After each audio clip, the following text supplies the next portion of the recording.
Steven Universe was a groundbreaking show for its time, being Cartoon Network's first animated series to be created solely by a non-binary woman. The show follows the coming-of-age story of a young half-gem, half-boy known as Steven Universe, who's raised by a group known as the Crystal Gems. The Crystal Gems are a rebellion group who protect the Earth by fighting off monsters and their own kind. The show deals with heavy themes of love, family, healthy relationships, and even LGBTQ+ narratives, and the series developed a pretty diverse fan base thanks to this. Jesse Zuke was picked up as a writer and storyboarder of the show, responsible for fan-favorite episodes like Log Date 7152, Barnmates, and Last One Out of Beach City. Jesse Zuke had a well-known presence online. The Steven Universe fandom often kept watch on them. Any comment, image, or retweet shared was immediately picked apart, some fans searching for an implication concerning the show that wasn't there. It became clear that being constantly evaluated online was overwhelming for Zuke, and on April 23, 2016, Zuke posted in a series of tweets. I woke up in a bad mood. You don't have to analyze every drawing and tweet of mine to relate it to the show I work on.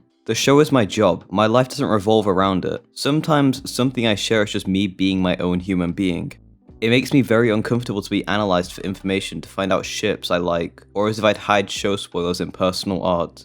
Just figured I'd say it finally and acknowledge it. I know it won't stop, and even saying anything will make people mad, but I'm a person. I want to add that I understand the excitement of wanting to enrich your experience with the show, and finding me relatable is nice. The line is crossed when I'm being analyzed. Please remember that I'm just like you, and try to imagine if everything you said was suspended in time forever for people to dissect. The risk I take because I want to be able to share myself with fans, but not like this. And that's all I got to say. Join in on Steven's summer adventures It's a Steve party! with a new episode every weeknight. Impressive, but I can do you one better. What could be better? How about a special 100th episode on Thursday?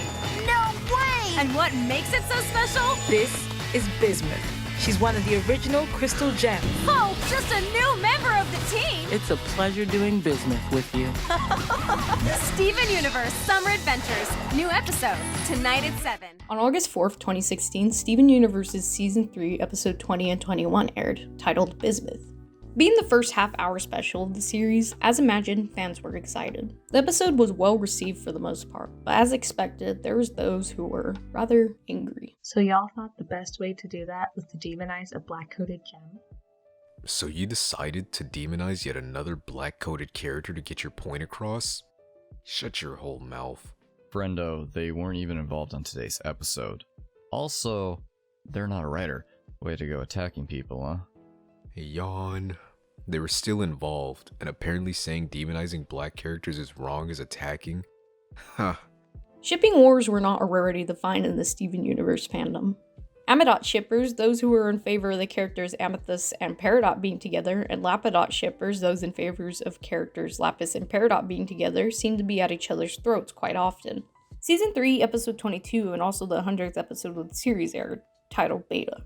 This is where the shipping wars between Lapidot and Amethyst became the most present. It wasn't uncommon for Zuke to share their artwork on their Tumblr or Twitter, whether it be content for the show or not.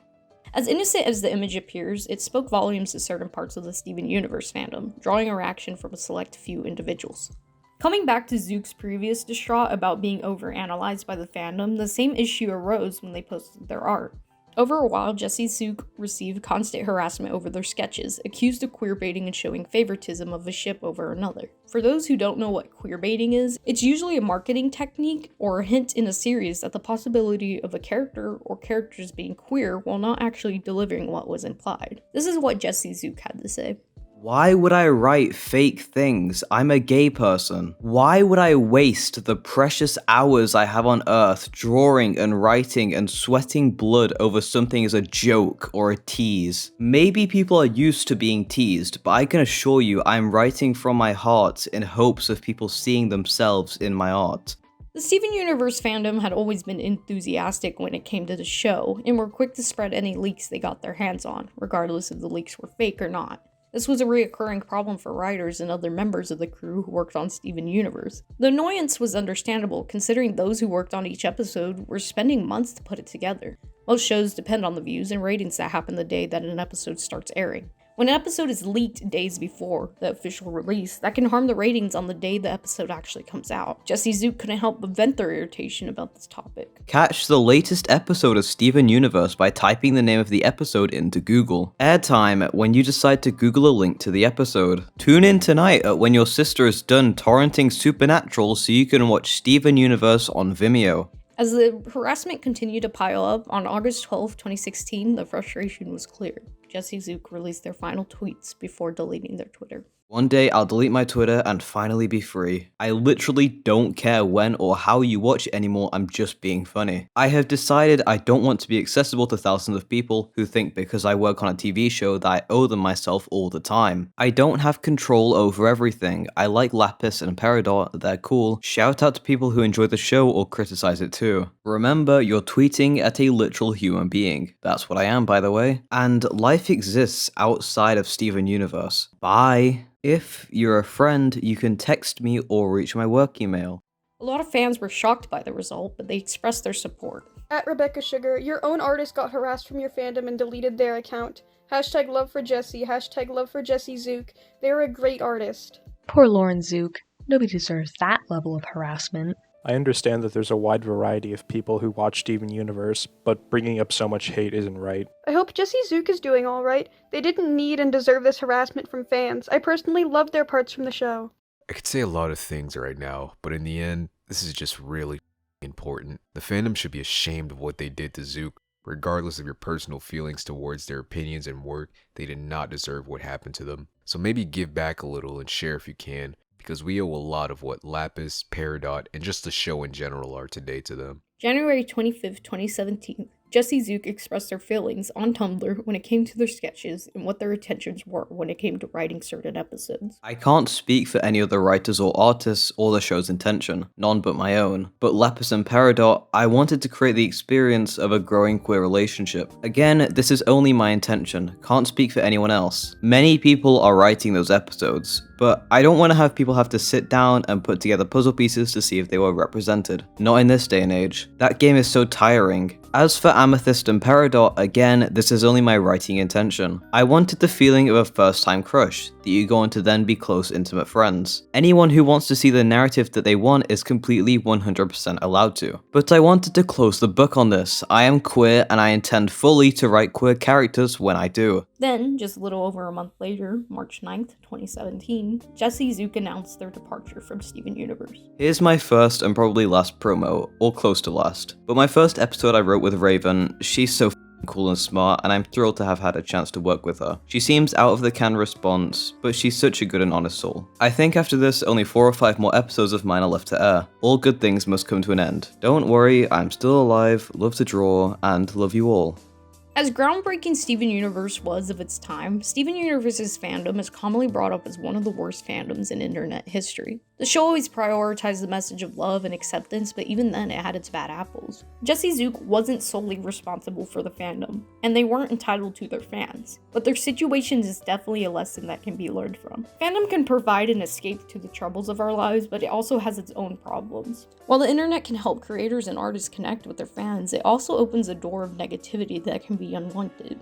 This tweet puts it into perspective. We live in a time where people can openly and easily harass creators of their favorite form of entertainment media, and it's getting more terrifying. We have no one to guard us against it, and the people doing it don't care or realize that we have little to no control over things. And while there's nothing wrong with having a presence online, it's important to take account on how you decide to present yourself and what you choose to share with the masses. Because even creators and writers of your favorite pieces of media aren't safe.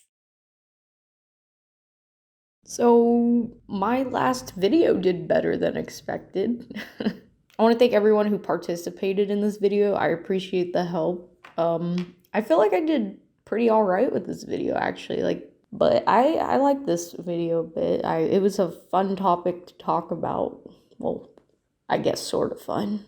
I was in the fandom when the situation actually happened, and my peanut brain didn't really process it all, but now that I'm older, and I'm just like, wow, that's really messed up. Wow, I really don't have much words. Let's go ahead and rip the band-aid, or at least let everyone know this. This is going to be my last video for a while. I'm just in a situation that I won't be able to upload for a few months. I don't know how that's going to affect this channel, but I appreciate everyone who's been around since I started. If I do upload sometime in I guess the next 3 or 4 months, it's probably not going to be the highest quality of video, and it's going to probably be low effort. You'll be able to tell. Thank you again for everyone who's participated. Thank you to everyone who's watched my videos, who have subscribed, who have left comments. That's all I have to say. So, until then, be strange.